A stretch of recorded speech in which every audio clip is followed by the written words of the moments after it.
क्या हुआ मंदोदरी? क्या तुमने कोई बुरा स्वप्न देखा?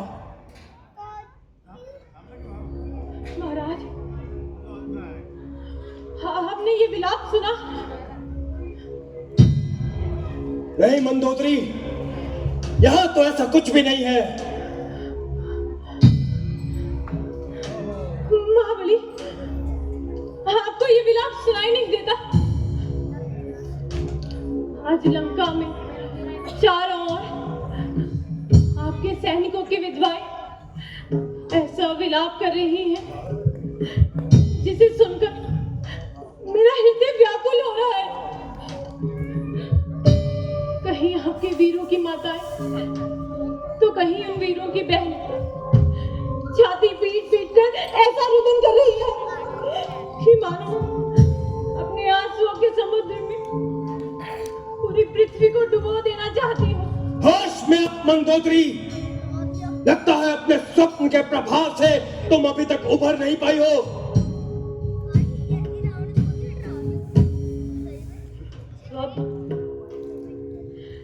स्वप्न का तो प्रश्न ही नहीं उठता महाराज, क्योंकि जिस दिन से सीता इस लंका में आई है उस दिन से आज तक मैं कभी चैन की नींद सो ही नहीं पाई। क्या कहना चाहती हो मंदोदरी? यूं बातों का जाल मत बुनो। जो कुछ भी कहना है स्पष्ट रूप से कहो। स्वामी, नीति कहती है एक राजा को अपने जैसे बलि अथवा अपने से अधिक शक्तिशाली व्यक्ति से मित्रता करनी चाहिए।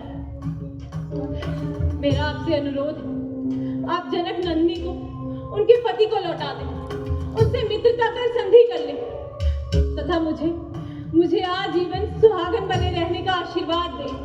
मंदोदरी, वो अधनंगा वनवासी और मुझ समान बलवान, वो तुच्छ मानव जो वानरों के दम पर मुझसे युद्ध लड़ने आया है, तुम्हारी दृष्टि में वो मुझ समान बलवान है? तुम देखना,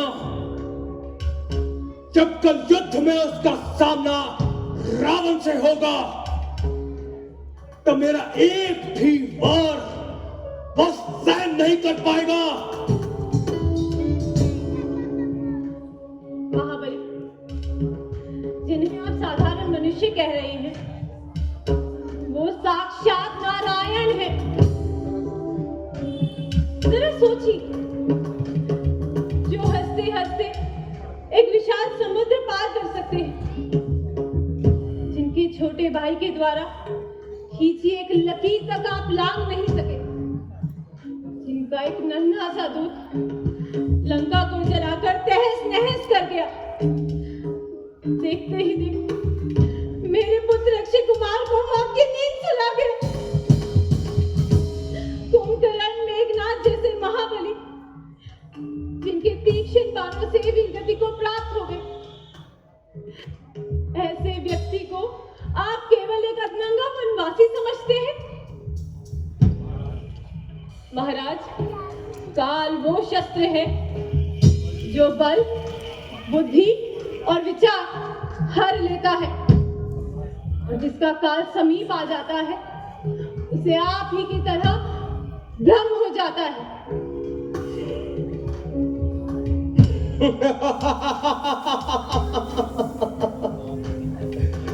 लगता है मंदोदरी, तुमने रावण को भी अच्छी तरह से पहचाना नहीं।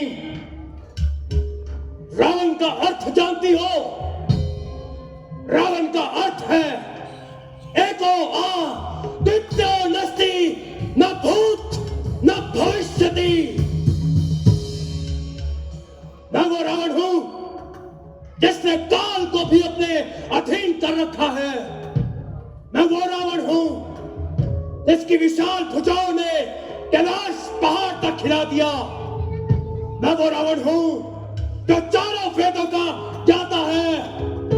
मैं वो रावण हूं मंदोदरी जिसकी तलवार के भय से ये देवता थर थर कांपते हैं। और तुम उस रावण को उपदेश दे रही हो। हाँ महाराज, मैं जानती हूँ। मैं उस रावण की भार्या हूँ जिसने अपनी भुजाओं से कैलाश पर्वत को हिलाया।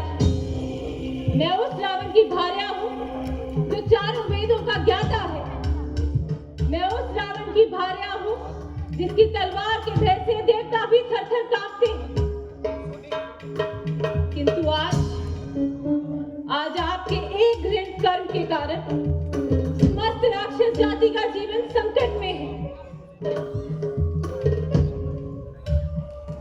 आपके सभी भाई पुत्र वीर गति को प्राप्त हो गए। राजभवन में जहां हंसी सुनाई देती, नित्य गान सुनाई देता था, आज उसके स्थान पर केवल और केवल आक्रोश के स्वर सुनाई देते हैं महाराज। बस मंदोदरी बस। देखिए स्वामी, देखिए लंका का हर घर आज केवल और केवल आपकी महत्वाकांक्षाओं की बलि चढ़ चुका है। तुम मुझ पर आरोप लगा रही हो मंदोदरी। नहीं स्वामी, मैं आप पर कोई आरोप नहीं लगा रही। मैं तो केवल आपको सच्चाई से अवगत करवा रही हूँ। जिस प्रकार एक पुरुष की उन्नति, उत्कर्ष और प्रगति के पीछे एक स्त्री का हाथ होता है, उसी प्रकार उसके अपयश के पीछे भी एक स्त्री का ही हाथ होता है। और ये बात आज शूर्पणखा ने साबित भी कर दी।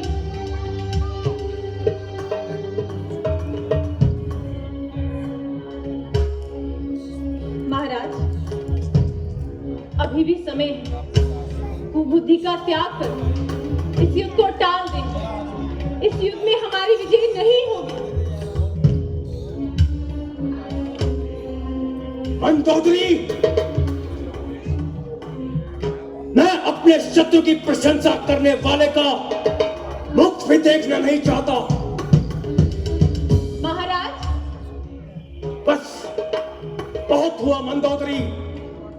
इससे पहले कि मेरे हाथों कुछ अनर्थ हो जाए, चली जाओ मेरे कक्ष से। इसी क्षण निकल जाओ। जाओ।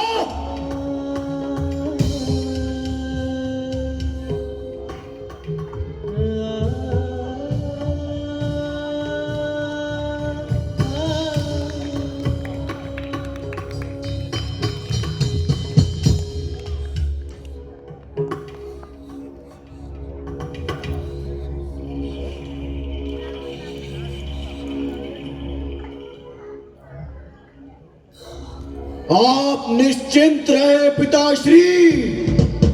मैं अभी उस दुष्ट वानर को लंका से उठाकर बाहर फेंकता हूं। अक्षय कुमार!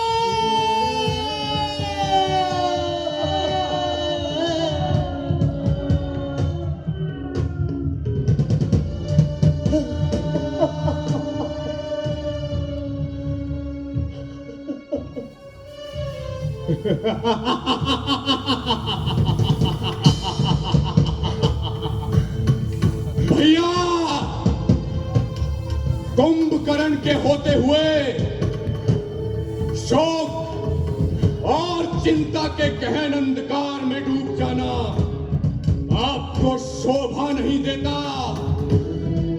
आप मुझे आज्ञा दीजिए, मैं अभी जाकर उन वनवासियों के सिरों को काटकर ठोकरें मारता हुआ लंका लेकर आऊंगा। भैया तुम करो।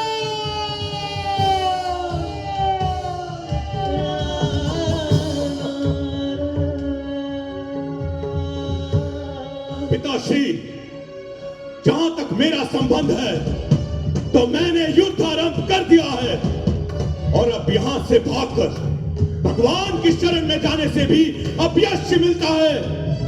इसलिए मैं एक वीर की भांति भगवान के हाथों मरने जाऊंगा।